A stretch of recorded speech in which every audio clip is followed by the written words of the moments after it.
Part 1. The Fall. The wind was cold that morning, not the kind that merely brushes your skin, but the kind that seeps into your bones and whispers that something is about to end. Snow drifted lazily from the heavens, each flake catching the morning, light like shattered glass. The grand courtyard of the Everlow estate, once my home, was filled with silence, broken only by the murmurs of nobility who had come not to mourn, but to witness a spectacle. And I was the centerpiece. Chains wrapped tightly around my wrists, cold iron biting into flesh that once wore silk gloves. I stood barefoot on the frozen stone, dressed in white, not as a symbol of purity, but as a canvas for blood. They called me a traitor. They said I poisoned the crown prince. They claimed I conspired to bring down the empire. And though every word was a lie, no one spoke for me. Not a soul. From the raised platform, I scanned the sea of masked faces. Lords and ladies, draped in fur and velvet, eyes gleaming behind feathered masks. Some looked at me with pity, others with satisfaction, but most with indifference. And then I saw him. Duke Caelum Everlow, my husband, my torment, my silence. He stood a few paces from the executioner, dressed in black, his silver cloak billowing gently in the wind. His face, as always, was unreadable, cold, carved from marble. My voice cracked as I called out his name, Caleum. He didn't flinch. He didn't even look at me. The ache that swelled in my chest wasn't from fear. It was betrayal. Not from the empire, not from the nobles, but from him. The man I married, the man I once believed, loved me. And in that moment, as the executioner stepped forward with his blade drawn, I felt a strange calm. No tears fell, no screams escaped. Only silence. The sword rose above my head, catching the light. A cruel, glinting promise. I closed my eyes. The moment of death did not come with fire or pain, but stillness, a void, an endless, weightless dark. I was no longer in the courtyard. No snow, no chains, no air. Just a silver mist that stretched into eternity. Then I heard her voice. "You were wronged," it said. Soft, ancient, powerful. "Do you wish to return?" I tried to speak, but my lips did not move. The voice came again, closer now. "Duchess Seraphina Everlow, do you wish to change your fate? Change my fate?" I remembered Caleum's face, the lies, the blade, the cold, and my voice, my true voice, rose from within me. Yes, let me go back, let me rewrite it all. There was a pause. Then a warmth wrapped around me like fire in reverse. Gentle, awakening, alive. "Then open your eyes," the voice said, "and begin again." I gasped. The scent of roses filled my nose. Soft fabric pressed against my back. I sat up, chest heaving. Sunlight streamed through the tall windows of my bedchamber. No chains, no crowd, no snow. I scrambled out of bed and stumbled toward the mirror. The face that stared back was mine, but younger, vibrant. Not the hollowed, pale reflection from the gallows. I pressed my fingers to my lips, my cheeks, my chest. My heart was racing. This was real. I had returned. Returned to the day before everything had gone wrong. Returned to the moment I could begin again. And this time, I would not be the one to fall. Part 2. The Choice. My body trembled, not from fear, but from the weight of knowing what I had been granted. A second chance, not just at life, but at truth, at justice, at rewriting the ending they had written for me. I stood in front of the mirror far longer than I should have. My fingers hovered over my skin like I was touching it for the first time. This face, my face, wasn't yet worn by suffering. My eyes weren't yet dulled by betrayal. And yet, I remembered everything. The sound of the executioner's blade slicing through air, the heat of the flames consuming the manor, the cruel stillness in Caelum's eyes. A knock jolted me from the silence. "My lady?" came a soft voice. "It's Ellen. Shall I prepare your morning tea?" Ellen, the maid who would later testify against me in court, the one who had planted forged letters in my writing desk, the one who pretended to weep at my execution. I took a breath. My voice was calm, but firm. "No tea today. You may take the day off." A pause. "My lady?" I said. "Leave me. I'll call when I need you." Footsteps, hesitation, then retreat. I walked to the window, opening the curtains slowly. The world outside was bright and alive. Horses passed below, their hooves clacking gently against cobblestone. Nobles in carriages, servants hanging fresh garlands, laughter from the gardens. It looked the same. But I was not. I couldn't afford to move impulsively.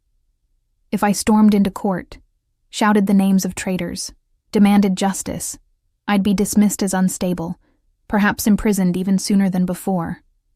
No, I had to be careful, strategic. One wrong move and this second life would end quicker than the first. That evening, I ordered the study to be cleaned. I asked the steward to bring me the house's ledger, a test. Marius, my cousin, had bribed the steward to swap it before the investigation. I wanted to see if the deception had already begun. The steward arrived with the book, bowing respectfully. "My lady," as requested. I flipped through the pages, eyes scanning each line. There, hidden among the figures, false transactions, coined to a courier from Westvale. I knew that courier's name. He had delivered the poisoned tea meant for the crown prince. So it had already begun. I snapped the book shut. "Thank you," I said. "You're dismissed." He left with a bow, none the wiser. I sat in silence, gripping the ledger. The clock ticked softly behind me. The fire in the hearth cracked once, then settled into a steady burn. The gods had returned me to this moment for a reason. I didn't know how long I had, whether this gift could vanish in an instant, but I swore to use every breath to unravel the web that strangled me before, and I would start with Marius.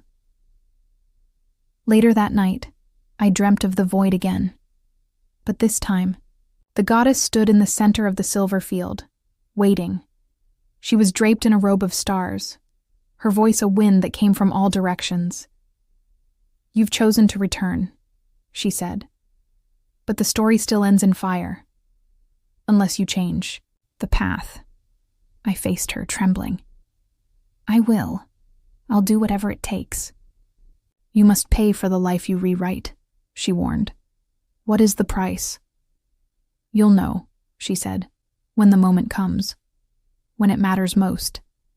And then I fell, fast, weightless, breathless, until I landed once again in the world I now had the power to change.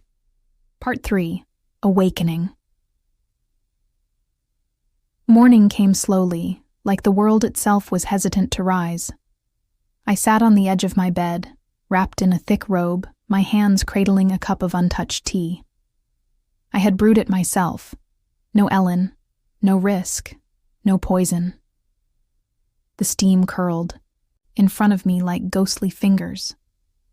I stared into the liquid as if it might speak, reveal the truth, warn me of what came next. But the silence of the room remained unbroken, save for the occasional crackle from the hearth. How many things had I missed the first time? How many smiles hid daggers? How many kind words were rehearsed lines in someone else's script? I would not be fooled again. The door creaked open, and a familiar figure stepped in. Lady Alina, my dearest childhood friend. The only one who had visited me in prison. The only one who had wept for me in truth. But even she had not believed I was innocent. "Seraphina," she said cheerfully, her gold earrings catching the morning light. "You look pale. Are you unwell?" "I didn't sleep," I replied truthfully. She frowned. "Did Caleum keep you waiting again?" I forced a small smile. "No, not this time." She stepped closer, concern on her face. "You seem different." "I had a dream," I said. "A very long dream. One where everyone I trusted betrayed me. Even you." Her breath caught. "That's a terrible thing to say." I set down the tea and met her gaze directly. "Is it?" A flicker of something passed across her face. Guilt? Fear? No, surprise. She was not used to this version of me. The Seraphina who asked questions, who listened closely, who remembered everything. I reached for her hand gently. "Forgive me, Alina. I've just been thinking too much. Ignore my foolish words." Her shoulders relaxed, but her eyes still searched mine. Yes, of course. After she left, I walked the halls of the manor, passing familiar paintings, marble busts, and silk-draped windows. Everything was exactly as I remembered, and yet nothing felt the same. I passed servants who used to avoid my gaze. Now they greeted me with bright, respectful eyes. Were they truly loyal? Or just acting, as they had before? In the corridor near the west wing, I paused before a locked door. Behind it was Caelum's private study. He had always kept it locked. Told me there were matters unfit for a duchess's concern. I remembered what lay inside: correspondence with the Queen's Guard, reports from the border, letters from my father, things I hadn't been meant to see. But now, I needed to see everything. I bent close to the door, listening. Nothing. I slid a pin from my sleeve, one I had hidden there earlier, and knelt by the lock. My fingers worked carefully, remembering what I had learned in the darkness of my first life. The click was soft, but final. The door creaked open. Stacks of parchment lined the desk. Maps, red wax seals, ribbons bearing the insignias of powerful houses.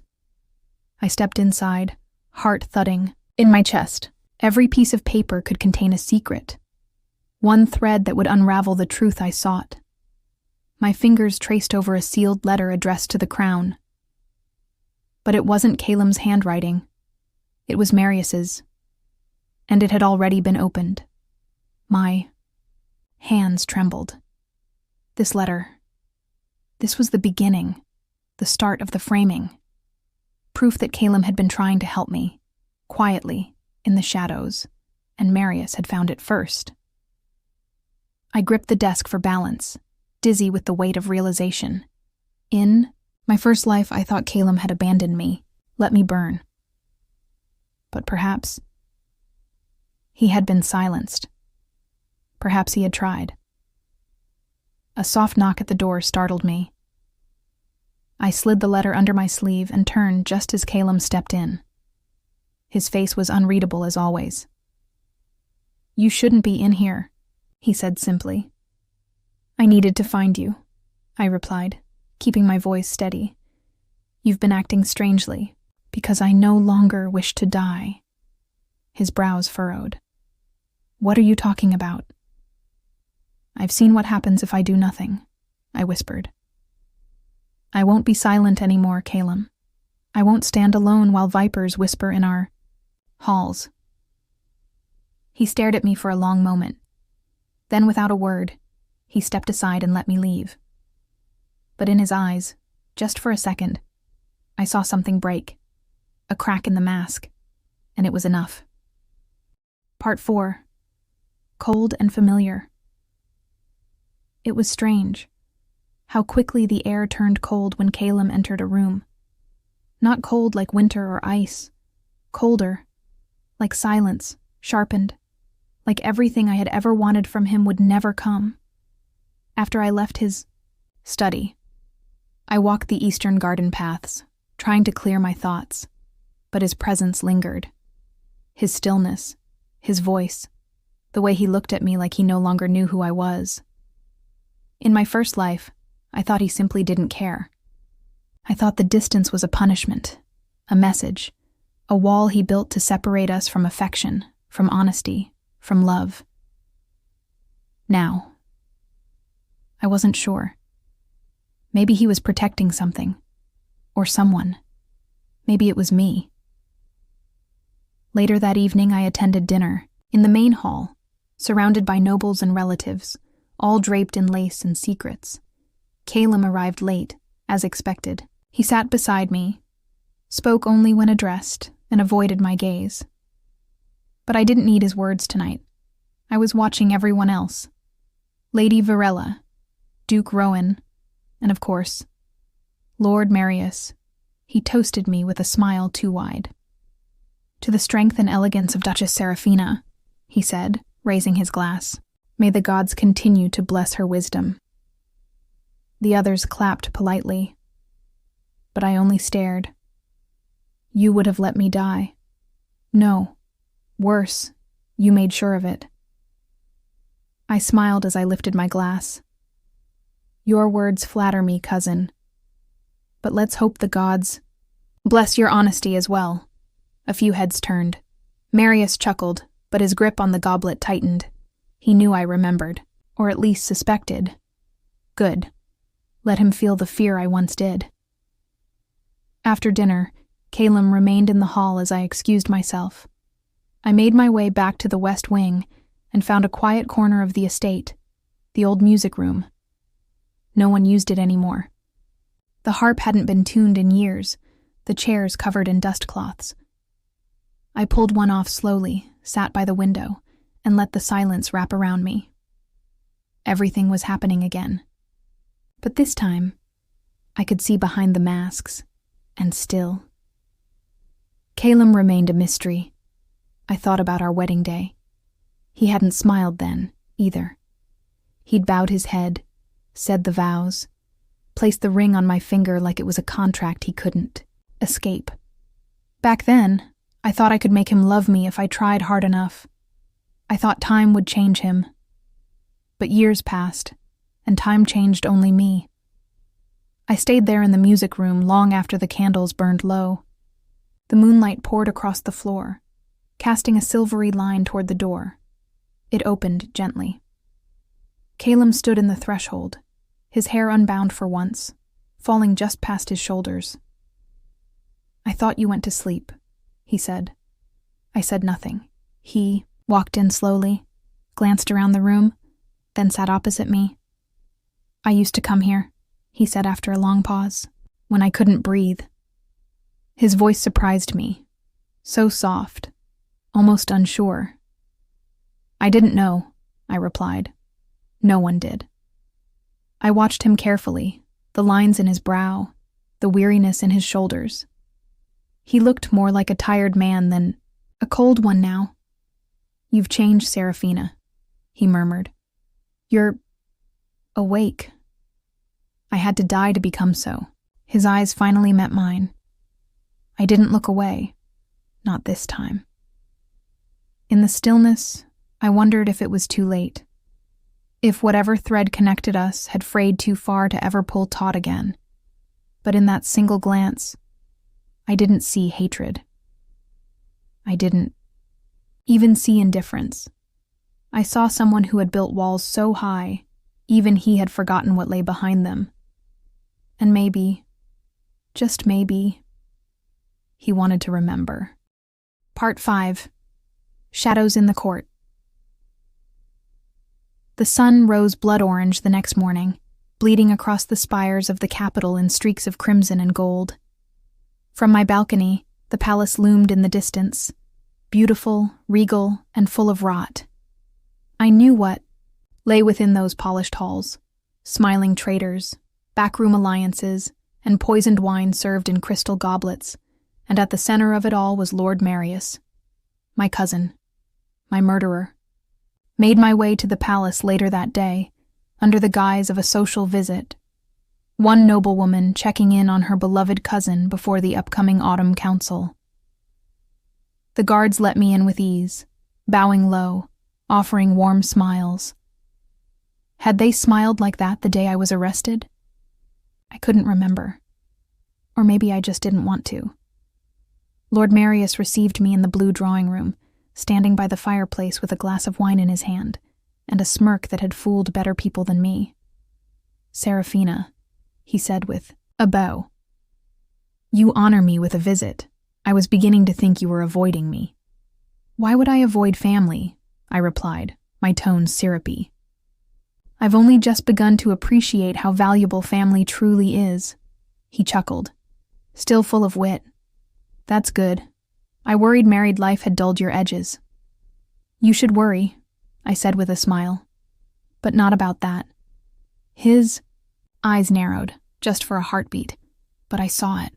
He didn't know what I remembered, or how much I had uncovered. Yet, I let my gaze travel around the room, noting every document on his desk, every parchment on the side table, every quill still wet with ink. "Still working late, cousin?" I asked, strolling toward the window. "Always," he said. "The Queen's Council has many burdens." "How generous of you to shoulder them." His smile didn't quite reach his eyes. "Careful, Seraphina. People might start to think you're plotting something." "Oh, Marius," I said gently. "People always think the worst of others when they've done the worst themselves." I left shortly after, but not before slipping one of the discarded papers from his desk into my glove. A letter, addressed to the Queen's inner court. No seal, no signature, but the handwriting was unmistakable. He was preparing something, or perhaps someone. That evening I summoned my maid Mia, not Ellen, who I'd dismissed for good. Mia was young, clever, and most importantly, loyal. I had chosen her this time. "Tell me," I said, spreading the letter out on my desk. "Who's been delivering Marius's messages?" She leaned forward, reading. "Garin, the courier boy from Black Hill. I've seen him twice at the West Gate. Find out who receives his messages. Quietly. And if you find the Queen's seal in his pouch, bring it to me." Mia nodded. "Yes, milady." "And Mia?" "Yes?" "Be careful. If Marius suspects, he won't hesitate." She bowed. "He won't suspect me. I'm invisible to him." I smiled. Perfect. Later that night, I wrote a letter of my own, carefully, forged in Marius's style, instructing the guard at the western checkpoint to expect an urgent courier. I sealed it, then burned the real one in the hearth. Let Marius chase phantoms. I had better things to do. At court the next day, whispers floated through the corridors like fog. "She's different now. Did you hear?" The Duchess dismissed. Her maid. Duke Caleum hasn't said a word. Strange. Good. Let them whisper. Let them wonder if the Duchess they once condemned had returned sharper, colder, and far less forgiving. That night, I returned to the music room once again. The harp sat untouched, gathering dust. I ran my fingers across its strings, letting the gentle notes linger in the air. Footsteps behind me. I didn't turn. "You've been busy," Caelum's voice said. "So have you." A pause. "You're playing again." I needed a place where no one lies. Another pause. Then, quietly, "I never lied to you." I turned to look at him. Not once. He hesitated, then stepped forward. Not about what mattered. I didn't know what to say to that. But for the first time, I believed him, and that terrified me more than any of Marius's schemes. Part 6. Caelum's Silence. The palace was quiet that night, unnaturally so. No echo of footsteps in the halls, no hushed whispers behind doors. Just the long, dragging stillness that came when something unseen had begun to shift. I didn't sleep. Instead, I found myself pacing near the old portrait hall, candle in hand, as if the answers I sought were hiding behind oil and canvas. Each portrait stared down at me, ancient Everlow ancestors, painted in solemn grandeur. Dukes and duchesses from another time. None of them smiling. All of them bound by duty, just like Caleum. He found me there.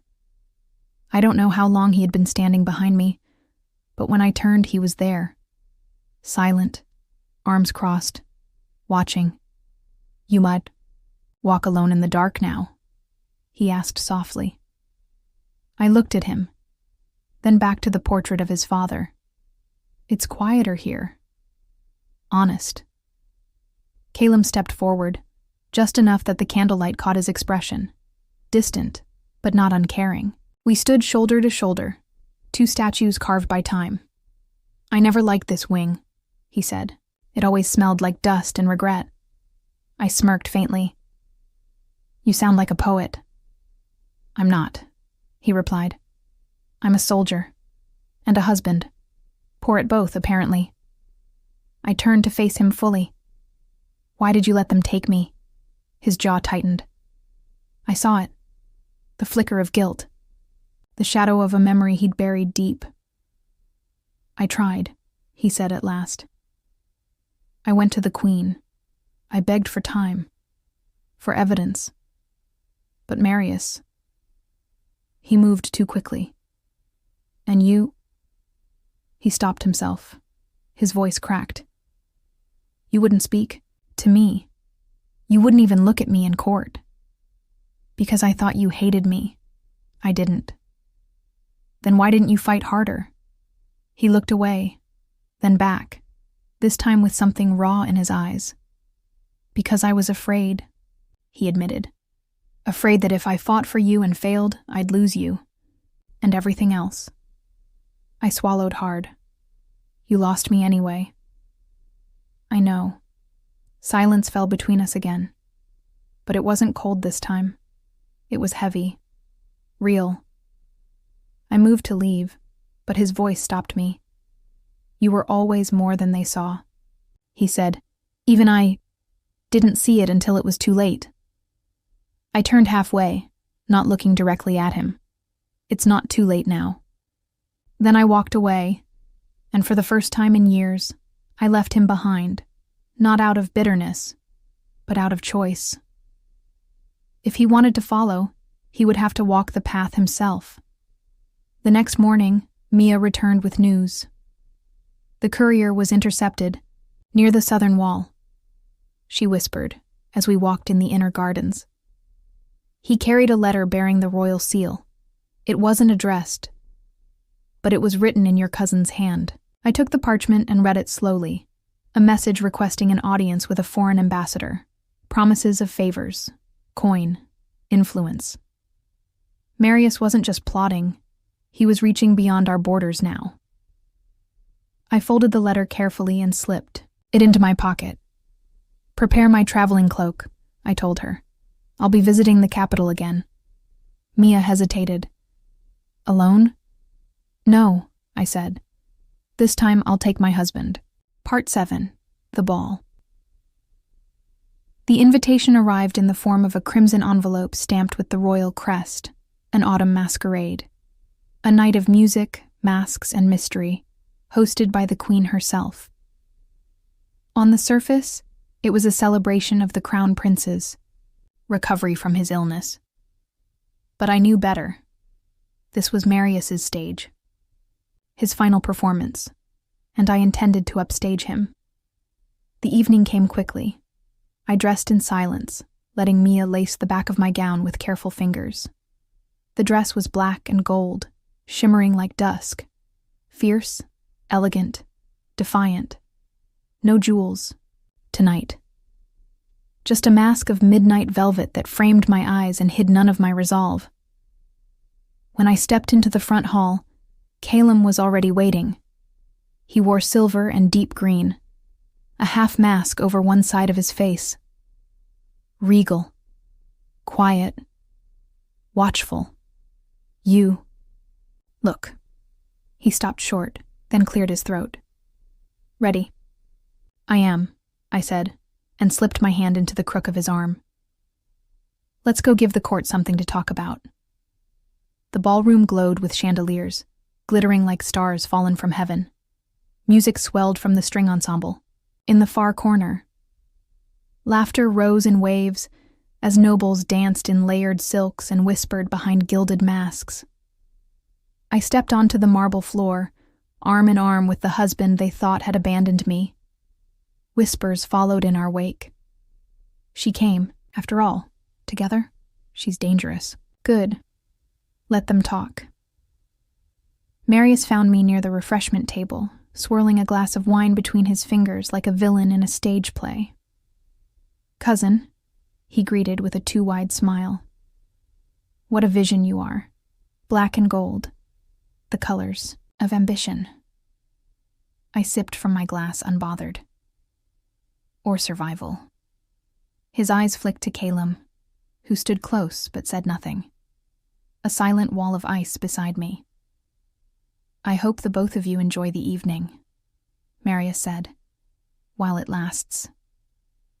What an odd thing to say, I replied, tone light. Almost like a warning. He gave a shallow bow. A toast to your health and your timing. Then he disappeared into the crowd like a shadow dissolving in smoke. The night pressed on. I danced twice, with Duke Rowan and again with Lord Giron, both harmless pawns in the greater game. Caleum danced with no one, not until I returned. As the orchestra shifted into a slower waltz, he approached me, hand extended. May I?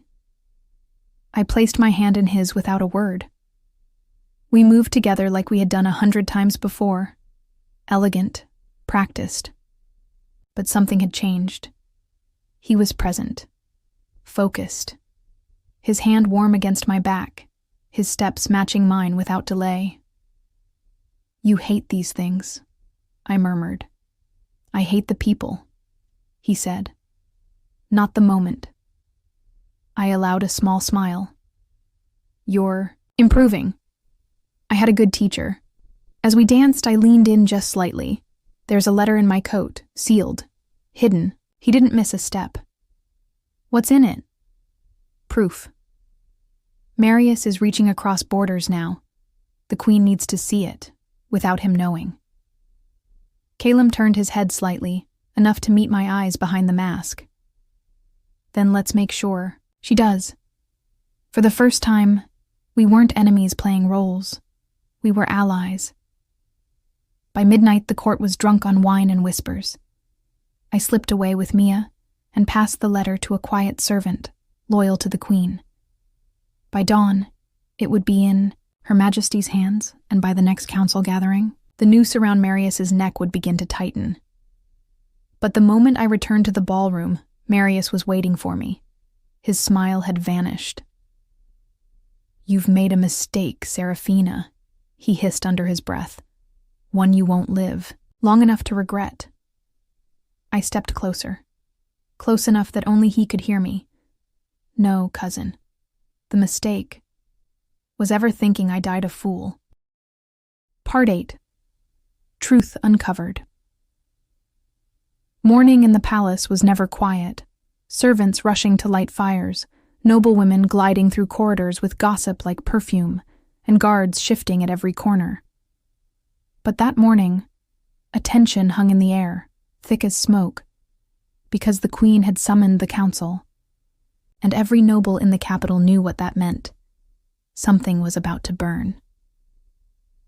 I stood at the tall window of my guest chamber, watching the court gather in the lower hall. Marius's carriage had arrived just minutes ago, his banner snapping. Against the wind, he was early, confident, still convinced he held all the cards. But today, the deck belonged to me. Caleum entered without knocking, closing the door behind him with deliberate silence. "It's done," he said. "The Queen has the letter. She's called for a full review, public. Her guards have already surrounded the council chamber." I turned to him. "He'll panic." "Good," he said. "Let him sweat." I hesitated, studying his face. There was no mask now. No wall, just Caleum, weary and ready. "I never asked," I said. "Why did you stay silent for so long?" He looked down at his gloves, then slowly pulled them off, revealing a thin scar along the edge of his palm. "I didn't," he said. "I tried to protect you. But Marius intercepted my letter to the Queen. He forged another in its place. And when I confronted him, I was warned that if I continued, you wouldn't be arrested." I froze. "What do you mean?"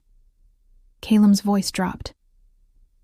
"They said they'd make it look like an accident, a fall from the stair, a cup of wine that never made it to your lips." My stomach turned. "You believed them." "I had no proof," he said bitterly, "and I was a fool. But I thought, if I stayed close, I could fix it from the inside. Instead, I watched them take you." He met my gaze, pain raw in his eyes. "I thought I had lost you for good." "You did," I said softly. "And yet I came back." The council chamber buzzed with energy. Nobles lined the seats like birds of prey, curious which of them would rise today and which would fall. The Queen entered first, her expression unreadable. She sat beneath the stained glass crest of the realm, flanked by her advisors. Marius was already at the center, presenting scrolls, speaking with that calm, convincing tone that had fooled them all once. "She has returned to manipulate the court. Again!" he cried, gesturing toward me as I entered. "She seduced the Duke into silence, and now plots against the crown." I walked past him without looking. My heels echoed across the marble floor. "I stand here today not to defend myself," I said, voice clear, steady, "but to present the truth." From within my cloak, I drew out the letter, the one sealed in wax, bearing Marius's crest, requesting foreign troops be placed near our borders in exchange for gold. Gasps rang through the chamber. "And this," I said, pulling a second scroll, "is the forgery he sent to the Queen, in my husband's name." The Queen stood slowly. "And how did you acquire this?" "I lived it," I said. "Then I died for it." A stunned silence. Marius paled. "Lies," he snapped. "All forged. She's desperate, grasping at shadows." But Caleum stepped forward then, his voice like thunder. "I can confirm it. Saw the courier take her letter. It was replaced." I confronted him. I was silenced. "And why speak now?" the Queen asked. "Because I nearly lost everything," he said, "and I won't be silent again." The Queen looked down at Marius, her gaze sharper than any sword. "Lord Marius," she said coldly, "you are hereby placed under investigation for treason, forgery, and conspiracy against the crown." The guards moved instantly. He turned to me, eyes wide, mouth open, betrayed by his own confidence. "This isn't over, Seraphina," he hissed. "No," I whispered, stepping close. "It's just begun." As he was dragged from the chamber, I stood taller than I ever had before, not as a victim, not as a pawn, but as the woman who returned from death to write her own ending. And the court saw me finally for what I was. Part 9. The final choice. The council chamber emptied slowly. Some nobles stayed behind, whispering in corners, trying to decide whether they should now align themselves with the Duchess they once condemned, or remain silent and safe. I didn't care. Let them scramble. Let them fear. I had not returned for their approval. Caleum and I walked through the palace gardens in the silence that follows storms. Autumn leaves crunched under our boots, the last of the roses bowing in the cold. Neither of us spoke at first. There was nothing to say, and everything. Finally, I stopped near the fountain. The same one where we had once stood after our wedding ceremony, when he had barely touched my hand and said nothing of love. "Do you regret it?" I asked, not looking at him. "Marrying me." He didn't answer right away. Instead, he sat on the edge of the fountain and looked into the water. "I regret not seeing you sooner," he said quietly, "and not fighting harder. I thought I was protecting you by staying quiet. I didn't realize I was only protecting myself." I turned toward him. "I came back," I said. "From death. From fire. From betrayal. And yet I'm still not sure what scares me more. Facing the court again. Or trusting you." He stood and closed the space between us. "Then don't trust me yet," he said. "Let me earn it. If we build anything again, let it be from truth, not duty."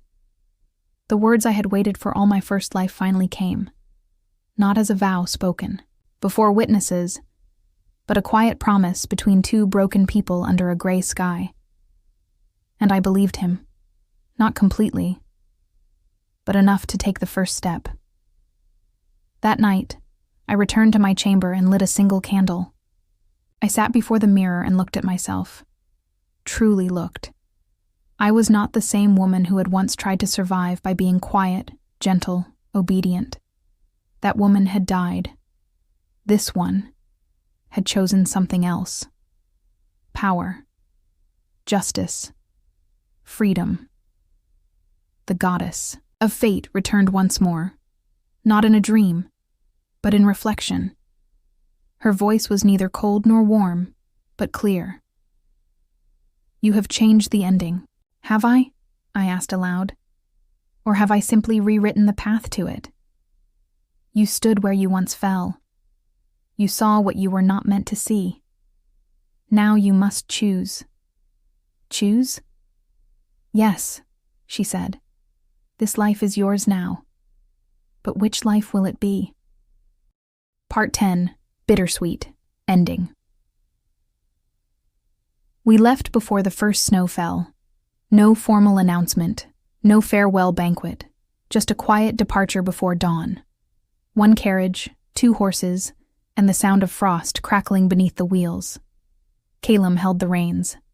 I watched the palace shrink behind us until it disappeared into mist and memory. We didn't speak much on the road. What was there to say? We had both lost, and we had both survived, and maybe that was enough. We settled in a quiet valley far east of the capital, where the mountains shielded us from courtly noise, and no one cared who we used to be. We bought a modest estate. Nothing grand, just enough for a garden, a warm hearth, and the sky. Caleum took to training the local village.